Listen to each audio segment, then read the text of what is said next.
karon aritas binuang sa mga Marcos nga wa gyud tay kalibutan kay kontrolado manggod ang media. Ila manggod gihigpitan ang gawasnon nga binayluay og kasayuran atol sa diktadurang Marcos. Daghan kay mga litrato nga gipagawas ang kampo ni Ferdinand Marcos Jr. nga ang iyang mga ginikanan si anhing presidente Ferdinand Marcos Sr. og si kanhi unang ginang Imelda Romualdez Marcos concern kay sa pagpalambo sa pagkaon sa Pilipinas atol silang pagduma sa Pilipinas. Kay daghano kaayo mga kadiwa centers, kadiwa stores na giablihan ang magtiayong Marcos. Daghan kay silang litrato mo inaugurar o mga kadiwa stores. Ako tungod sa akong pangidaro nakaabot na ko anang kadiwa stores. Ang nag-operate ana ang National Food Authority, NFA. Unya naa dihas kadiwa ang barato nga mga bugas, mga NFA rice ang gipamaligya diha sa kadiwa stores. So, ebidensya no na nga concern sa pagpalambo sa pagkaon ang magtiayong Marcos. Ang wa nato mahibaw unsay nahitabo sa luyo sa kadiwa stores. Dungan di ay sila pagpatuo nga ilang gipalambo ang supply sa pagkaon o barato nga bugas dinhi sa Pilipinas, gikawat sa mga Marcos ang kwarta nga para unta sa National Food Authority. Ang gigahin unta nga kwarta sa NFA para ipamalit og mas barato nga bugas, maapod-apod ngadto sa labing kabus nga mga pamilya, gisakiyo sa mga Marcos. Ang nahibili na lang to ang gigamit sa National Food Authority. Niyayano kaayo nga binuang sa mga Marcos. Gisugo ni Imelda nga mao'y chairwoman, siya ay chairperson sa National Food Authority niadtong higayuna nga ibalhin ang 10 milyones pesos nga kwarta sa NFA ngadto sa iyang pribadong account sa Security Bank. Ingon ana ra kayano ha? Kay wa may arang nila. Kung saan nila ang kwarta. So giingnan niyang National Food Authority, siya may chairperson, kining 10 million ibalhin sa akong private account sa Security Bank. Kinsay nagsulti ini? Huhungihong balang ni? Dili. Ang nagsulti ini, ang kanhi tagduma sa National Food Authority nga si Jesus Tanchanco. Nganong ni kumpisal man si Tanchanco ining illegal nga sugo ni Imelda Marcos niya. Matod ni Tanchanco, gusto siya nga mangayong immunity gikan sa gobyerno aron di na siya i-appeal o prosecute kay wa man no siya mo appeal o pangawat. Gisugo ra man siyang Imelda pagbalhin sa 10 milyones pesos nga pundo sa National Food Authority ngadto siya pribadong account ni Imelda sa Security Bank. Og dili kana ra. Human gideposito ang kwarta sa Security Bank, gisugo na sab ni kanhi presidente Ferdinand Marcos Sr. nga ibalhin ngadto sa Swiss banks. So gikan sa Security Bank, gikan sa NFA na balhin na sa pribado nga account ni Imelda, gibalhin na sa Swiss banks ngadto sa Switzerland aron di na gyud makitaan tungod sa bank secrecy laws sa Switzerland. Kinsa naman siya nagsulti ini? Ang presidente sa Security Bank o financial manager sa mga Marcos nga si Rolando Gapud. Hilabihang ilingiga sa mga tinubdan sa kasayuran. Ang kawat sa pundo sa NFA, butyag ni Jesus Tanchanco, ang kani administrador o pangu sa National Food Authority. Ang pagbalhin sa kwarta gikan sa Security Bank ngadto sa Swiss banks, gikumpisal sa presidente mismo sa Security Bank nga si Rolando Gapud. So unsay nahitabo? Ang final judgment sa Sandigan Bayan, gisugo si Imelda Marcos nga iuli ang 10 milyones pesos nga iyang gikawat sa National Food Authority. Mangutana mo, nganong karon naman lang na nigawas? Dili ni karon lang nigawas. Gipagawas ang desisyon adto pang 2000 Gs. Na of course, wa ni mapatuman tungod sa dribble-dribble sa mga abogado ni Imelda. Sige pang apelasyon, sige pang motion for reconsideration, bisag unsa na lang ang mga maniubra. Kining pagpangawat na hitabo sa 1983. Tiyaw mo na, ang kaso, pag layas pa sa mga Marcos na hukman pagka 2000 Gs na, pertindugaya. sa paggaling ining kasuha. But finally, nakonbikto si Imelda, gipauli at 10 milyones pesos nga kwarta sa National Food Authority in 2010. Pero hangtod karon wa mapatuman. Nagasalamat sa mga laki, mga babae niya nga mga abogado o mga abogada nga may nagsigi og dribble ining ilang mga kaso. Unsa may labot ini sa kandidatura pagka-presidente ni Ferdinand Marcos Jr., matud pang Attorney Ruben Carranza Jr., ang kanhi komisyonado sa Presidential Commission on Good Government, relevant ni sa kandidatura ni Ferdinand Marcos Jr. kay siya maoy beneficiary sa katigayunan sa iyang mga ginikanan. Isip co-administrator, siya gigani ang kauban nga tagduma sa katigayunan sa mga Marcos. So posible, apil silang gitagu ang katigayunan kining 10 milyones pesos na kinawat ni Imelda gikan sa National Food Authority. Di uroy sila mag-guilty. Magsige silang patuog karos TikTok na sila kampyon sa paghatag og baratong mga bugas ngadto sa katawhang Pilipino, pero ila ding gisakyo ang pundo sa ahensya nga inay makapamalit unta og dugang baratong bugas para sa labing kabus nga mga konsumidor. Atong final item karong buntaga, nadapit akong pagtagad ini, expose ni sa Washington Post. Sa labing unang higayon, gidetalye sa Washington Post, giunsa pagpatuman ang social media campaign pag-rehabilitate sa mga Marcos, pag-deodorize sa diktadurang Marcos. Matod sa Washington Post, niadtong Pebrero karong tuiga, dayong sugod sa kampanya para sa national elections, sa presidential elections karong Mayo 9, nagpahigayon og promo ang kampo ni Ferdinand Marcos Jr. diha sa TikTok. Nga wa ta kabantay ini kay di man ta mananaw og TikTok. Di man gud nato ni seryosohon ang TikTok. Pero kadto ning ilang eksperimento o promo sa TikTok, mo'y ilang gigamit nga sukaranan unsaon nila sa pagpahumot ang diktadurang Marcos. Unsa may ilang gihimo sa TikTok?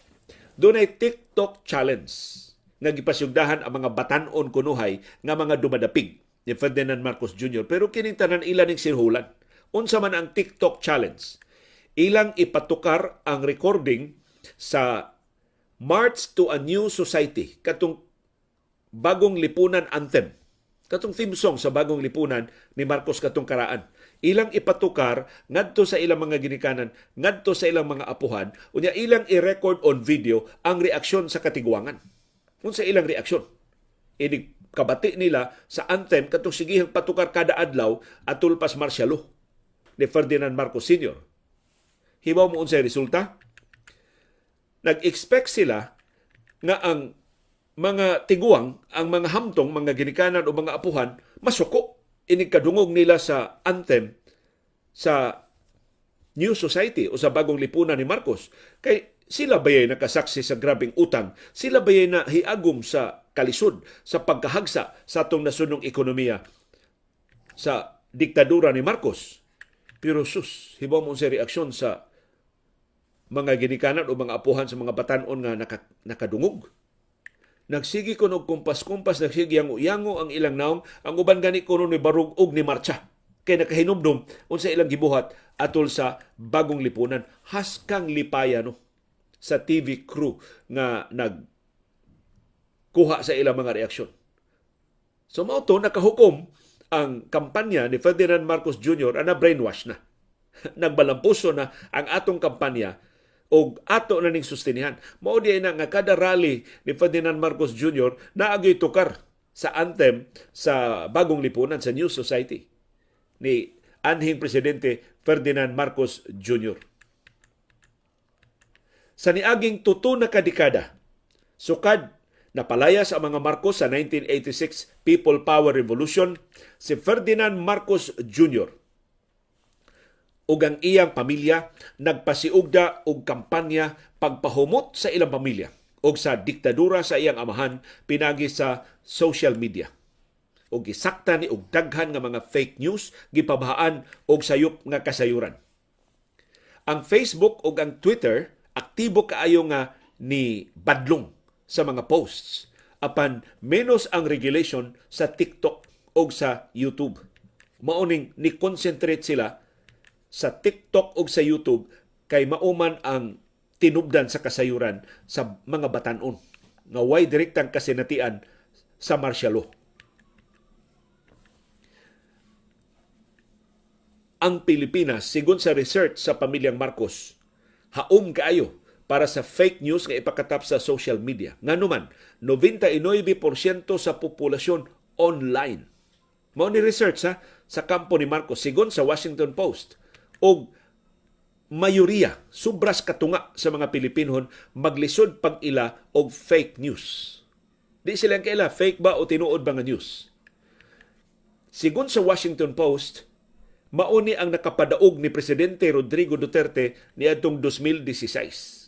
Wa niya bungkaga ang iyang troll farm, mauni na nalipod siyang administrasyon, dihang gisaway pag-ayo ang iyang extrajudicial killings, dihang napakyas ang iyang kampanya batok sa illegal nga drugas. Sumuning wa madutli si Presidente Rodrigo Duterte kay wa man gyud udanga ang kampanyas bakak pabor siyang administrasyon, bisan nakalingkod na siya sa Malacañang. Sumurag ang karaang diktadura ni Marcos na upgraded o na modernize. Ginamit ang mga kanta o ang mga emoji. Pinagi sa gahom sa social media, ang labing gikasilagan nga pamilya sa kasaysayan sa Pilipinas posibleng makabalik sa Malacañang. Kung padayon nilang mailad ang katawhan hangtod sa eleksyon unya sa Mayo 9 pohon. So dako kaayo mo og gimbuhaton, dako kaayo ta og gimbuhaton pag-disabuse sa panghuna-huna sa atong katawhan. Matod ni Alfred McCoy, historian na nakasuwat og libro mahitungod sa diktadurang Marcos dinhi sa ato sa Pilipinas. In fact, ni si Alfred McCoy doon na ni libro mahitungod sa panagsungi sa mga Durano o sa mga Gulyas dinhi sa Subo atol sa height sa diktadurang Marcos. Matod niya, Bongbong Marcos is as if Marcos Sr. rose from the dead. Kini kunong junior, muranig ang senior nga nabuhi og balik. He is a surrogate for his father. Iyang gi-analyze kunong Bongbong Marcos liwat jud kaayo sa iyang amahan. Ambot kung ang ambisyon siyang amahan pagtukod og diktadura, pag-perpetuate siyang kaugalingon sa gahom na nakudba, mahimo bang mapatuman sa anak? Kaya di man siya sa makautukan sa amahan. Kining online revisionism sa mga Marcos, sigon sa Washington Post, nagsugod pa atong tuig 2000. So lahi sa atong gituuhan nga karon na ni Facebook, wa pay Facebook nagsugod na ang online revisionism sa mga Marcos. Hibaw mo giunsan nila pagsugod, ginamit ang Friendster. Nakahinumdum mo sa Friendster? Og Flickr. Hinumdum mo sa Flickr? Kining Friendster mao ni ang murag Facebook sa una. Friendster dayon MySpace dayon Facebook. Ang Flickr buhi pa ni hantud karon pero wa na ni gamit. Kining Flickr mura ni siya og Instagram. Depository og mga images, mga litrato man ni ang Flickr. So niadto pa sa tuig 2000 nagsugod na ang online revisionism sa mga Marcos. Karon na lang ta makabantay nga nigamot na, nirehistro na ang ilang kampanya. Ang yawi sa ilang messaging mao nga ang pamilyang Marcos nga gipalayas sa katawhang Pilipinhon, gimaldisyon nga mga kawatan, gihulagway na karon nga mga bayani.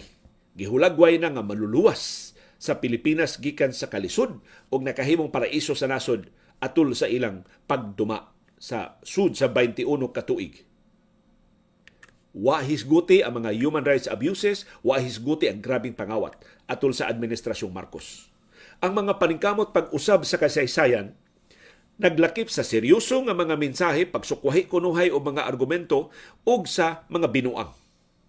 Pananglitan sa Wikipedia.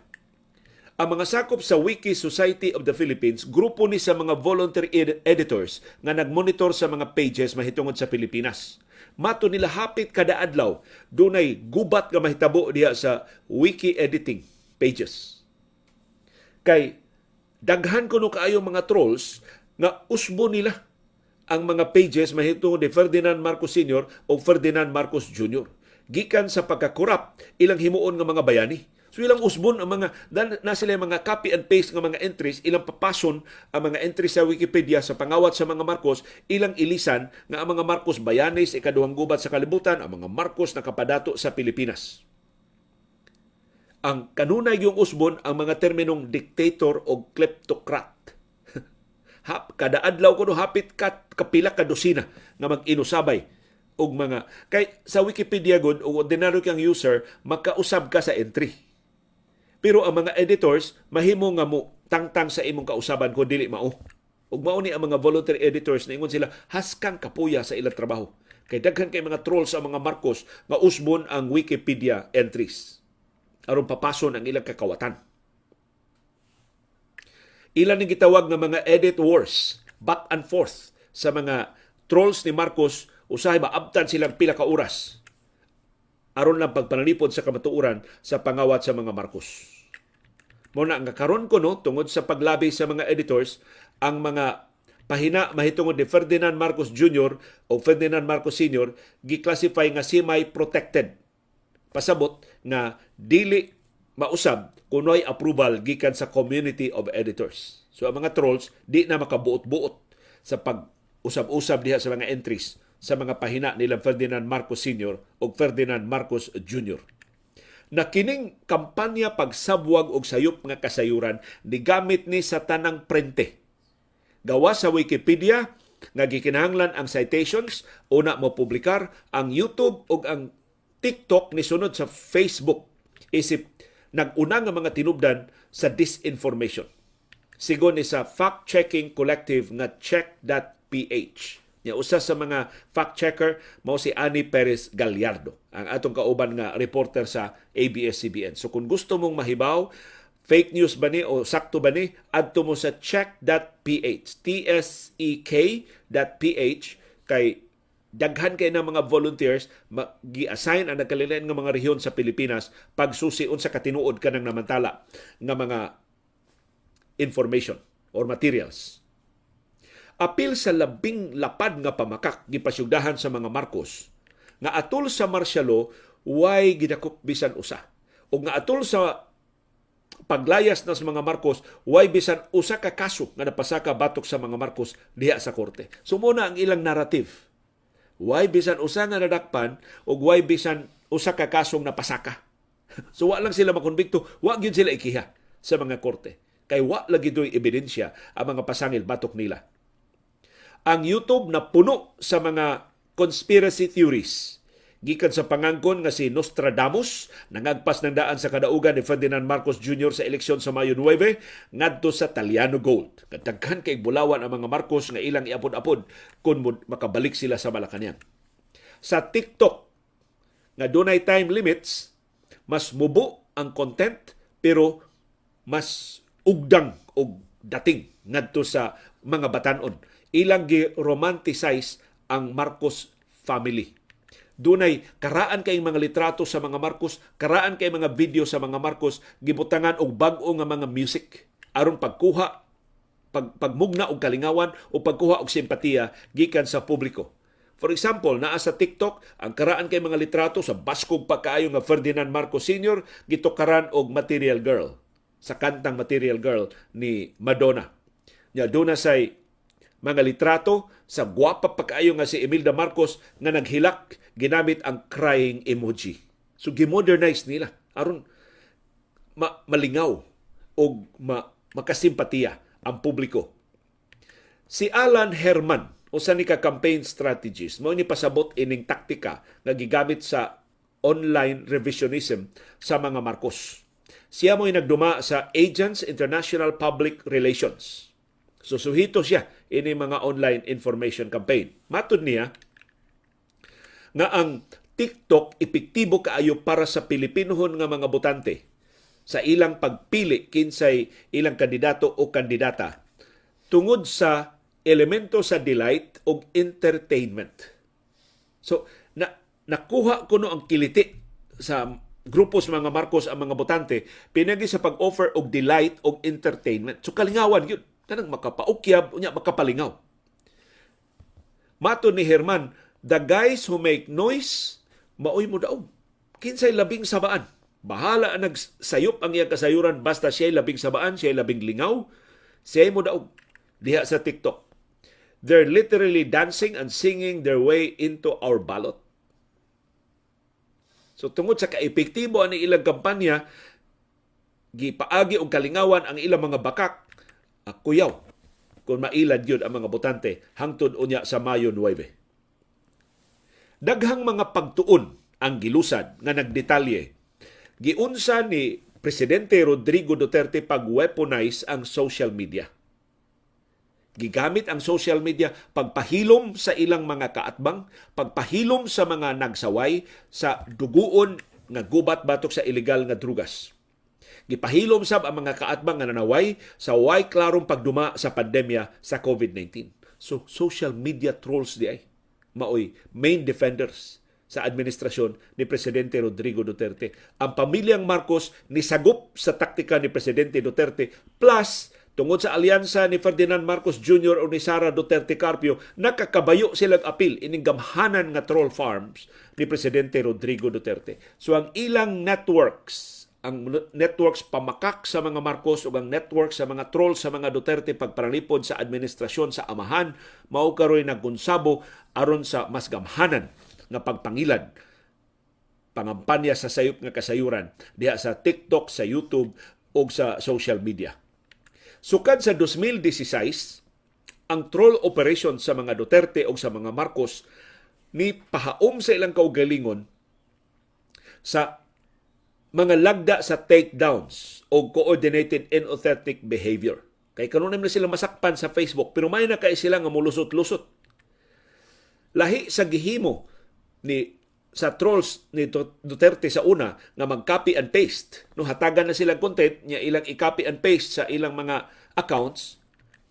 Karon, matod ni Herman, mura na silang tinuod nga mga tao. So di na sila copy and paste. Ingnon na lang sila unsay ilang iswat, unsay ilang mensahe. Unya, magkayamukat ng ilang grammar, di magkadimaon ng ilang mga sentences, pero personalized ang ilang accounts. Mo-share sila o mga litrato, mo-share sila o mga video, mukuyog sila o mga chat groups. So, tinuod na ni nga mga tao, dili na ni ilang peke nga mga accounts. Pero, giingnan sila, ayaw na mo pag-copy and paste kay muro mong mga robot ana. Mao ni atong isulti, si Lenny Lutang, si Lenny Lugaw. O bahala na mo, unsaon na ninyo pag-usab-usab sa pag-istorya. So mo ni bag-ong taktika, gi-update nila ang ilang taktika since 2016. Ang moderno nga troll network gipanguluhan og moderator. So mao na ni ang organization. Giunsa pagpalihok ang troll farm. Ang pangu sa troll network moderator. Nga mura siya og call center. Ang moderator dunay staff, kasagaran na po ka mga tao, iyang mga sinaligan, iyang hatagan unsay ilang mensahe anang adlaw, anang semanaha, anang buwana. Kada usa sa iyang staff makahandle og pila ka dosina ka mga accounts. Ilang hisgutan ang agenda of the day sama sa mga news items nga muhatag silang reaksyon o baka ilang sawayon. Ang troll network musandig sa mga micro-influencers, mao ni gitawag nga mga key opinion leaders nga dunay pipila ka libo ka mga followers. Kuhaon sila sa troll network base sa ilang socio-economic class, sa ilang edad, sa ilang location. Taga Luzon ba sila, taga Visayas ba, taga Mindanao ba? Pinasikan sab sa demographic sa kandidato o kandidata nga gusto nilang i-promote. Ug mao na ni ang rate, pila may bayad ini mga troll army. Ang market rate is 4 to 6 cents per like. Per like ha? Or per engagement. Per comment, 4 to 6 cents. Sa ato pa, 3 pesos o 13 centavos. Kada like, or kada comment. I-round up lang nato, 3 pesos. So, mutubagan ni mo og troll, 3 pesos ang bayad niya. Inyong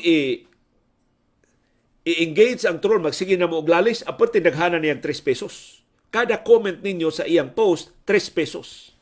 Kay engagement man na. Mao na ang tambag, ang troll ayaw tubaga. Ayaw i-share ang iyang content. 3 pesos. Kada share, kada like, kada comment, 3 pesos. Pwerte na ko ang kwarta sa troll. So kung gusto mong mo-react sa troll, i-copy and paste na lang na ang iyang, or ayaw nag i-publikar ang iyang content, tubagan na lang siya sa imong page. Ayaw diha sa iyang page kay makakwarta siya. 3 pesos kada like, 3 pesos kada comment, 3 pesos kada share. Arita sa influencer, mas dako ni silang kita. Ang influencer nga dunay labing minus 10,000 ka mga followers, makakita og $5,800 to $6,800 on a monthly retainer atol sa election season. So sa kada buwan atol sa campaign period, makadawat siya og 354,000 pesos a month. As kada kuha, 354,000 pesos kada buwan. Kapinpas ka na po, pilo-pilo ang sweldo sa teacher, ang sweldo sa mga engineer, sa tarong in-town nga nagtrabaho. Kini sila mo, pagkataplag bakak, 354,000 kada buwan ang ilang sweldo gikan sa troll network. So, hinaot makasabot na ta.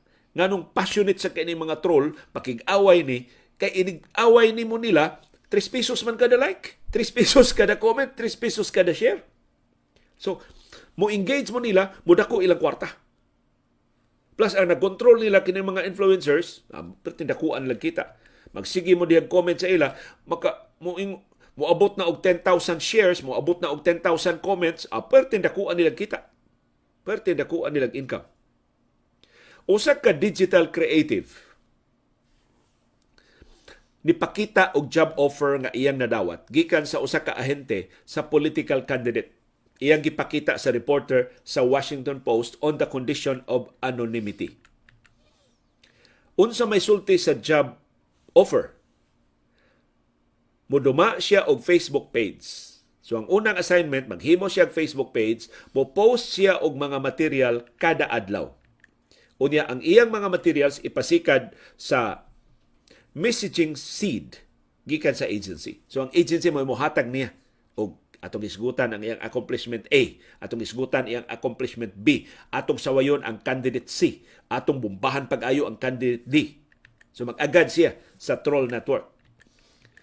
Giingnan siya sa job offer, you will be coordinating with an associate of mine for brainstorming of plans, but the rest relies on your creativity to create content.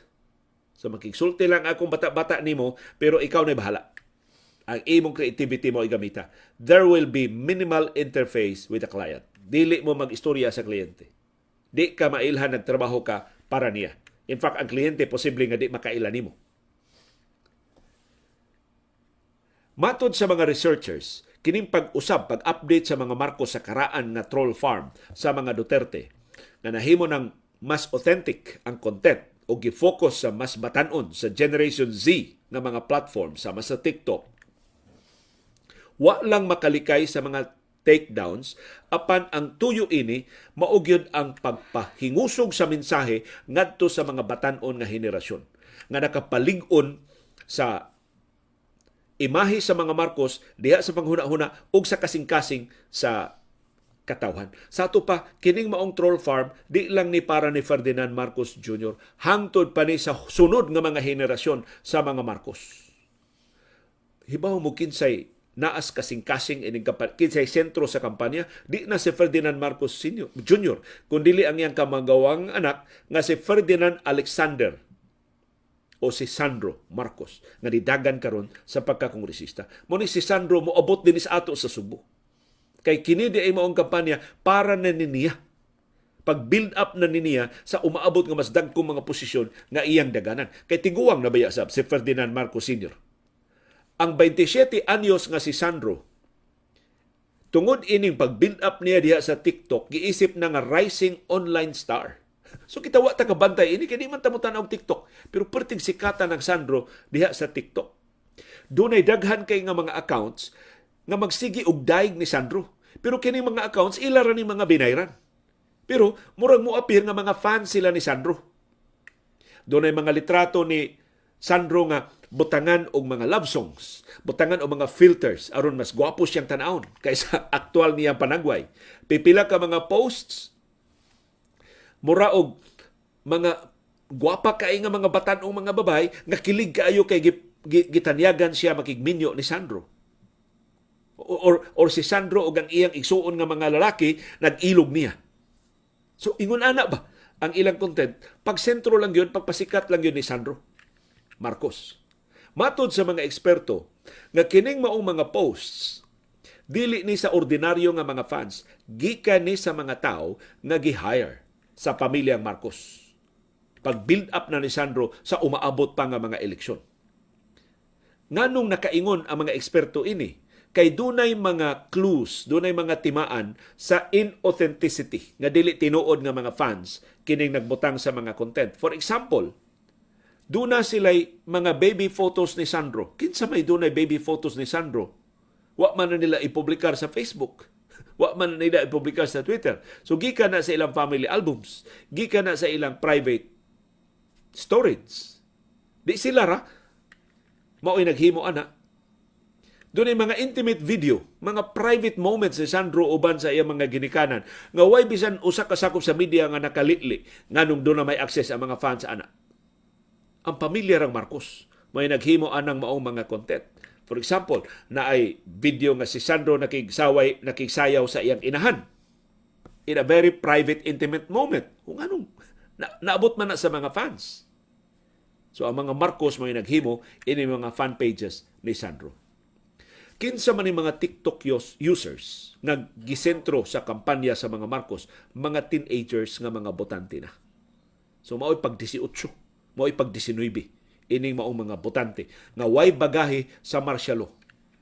Ang mga strategies sa pamilyang Marcos na ka-realize nga ang mga batanon mao'y labing dasig nila nga alyado pagpahumot pag-ayo sa ilang pamilya. So kining paghimong heartthrob ni Sandro Marcos nihaom sa tinguha sa mga Marcos pagpalawom pagyod sa celebrity status sa ilang pamilya. So actually, usas ilang tuyo mo pagpasikat gyud pag-ayo silang pamilyang mura silang mga artista, mura silang royalty nga mga tao ganahan nga mosunod, nga interesado nila. Daghan kay mga TikTok shows nga nagpakita nga ang mga Marcos alegre, ang mga Marcos guatsinango, ang mga Marcos playful, ang mga Marcos sayon kayong ikasabot, ang mga Marcos singatawa, ang mga Marcos gwapo o gwapa, bisag unsa na lang na ilang ipakita ang mga Marcos, daggo kay mga bay, ngilngig kay mga sakyanan, aspirational para sa katawhang Pilipino.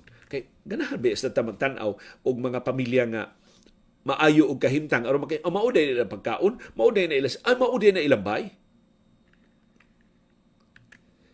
Mausab ning kinabuhia ang gisaad ni Ferdinand Marcos Jr. ngadto sa mga botante. So, kining ilang gi-project diha sa TikTok, sa ilang kahamugaway, sa ilang kaadunahan, mausab ni gusto niyang ibaligya ngadto sa mga botante nga kung ako'y inyong pilion, mainyo sab ni. Mapuy-an sab ninyo ning kinabuhia. So ni takdo sa Italiano Gold, ni takdo sa Yamashita Gold, hilabihan kang gilngig pagkadisenyo ini maong kampanya nga ang bakak katuuhan na. Kining model sa pamilyang Marcos pag-project sa ilang pamilya ngat pinaagi sa TikTok, sigon sa historian nga si Alfred McCoy, ni haom ni sa socio-economic disparity sa Pilipinas karon. Nipasidaan si McCoy nga kung modaog si Ferdinand Marcos Jr., mas mo grabe pagyod ang kahimtang sa ekonomiya sa Pilipinas. Mas mulisod pagyod ang kahimtang sa ekonomiya sa Pilipinas. So, daghan kaayo mga expert opinions na pasidaan sa kadaot nga hiaguman sa Pilipinas kung modaog si Ferdinand Marcos Jr. Ang gitubag sa mga Marcos, 30-second nga TikTok video sa usa ka bata nga nagsige lang og siyagit, bring back Marcos, bring back Marcos. Hibaw mo pila na ka-shares, 50,000 views na sa unang adlaw pa lang sa pagpakita sa maong video. Doon na 800 comments ang maong video. Kasagaran sa comments, will bring him back, baby, for your future. So unsaon na ito pag-engage sa mga Marcos? Nakagamot naman diha sa social media. Ako mangahas og sugyot, house-to-house campaign. Tao sa tao nga kampanya. kasing-kasing sa kasing-kasing nga kampanya. Kay akong ikapasalig ninyo, ang toxicity, ang pangilad diha sa social media, dili mo reflect sa tinuod nga kinabuhi.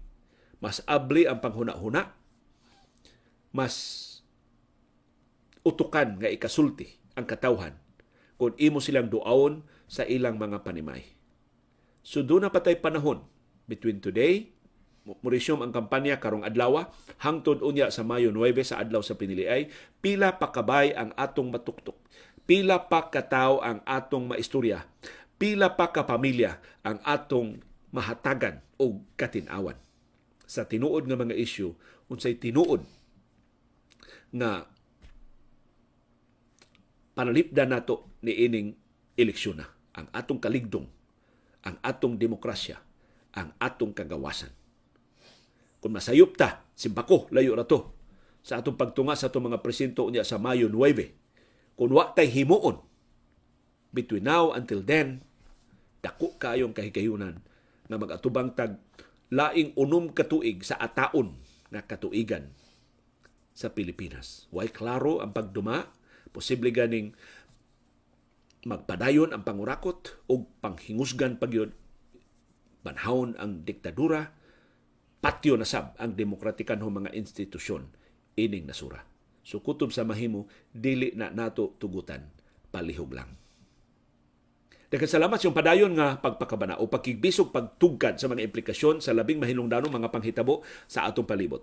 Aron kitang tanan makaangkon sa kahigayunan pag-umol sa labing gawasnon, labing makiangayon ug labing lig-on nga baruganan. Maukad to ang among baruganan. Unsay imong baruganan? Daghang salamat sa imong pakiguban.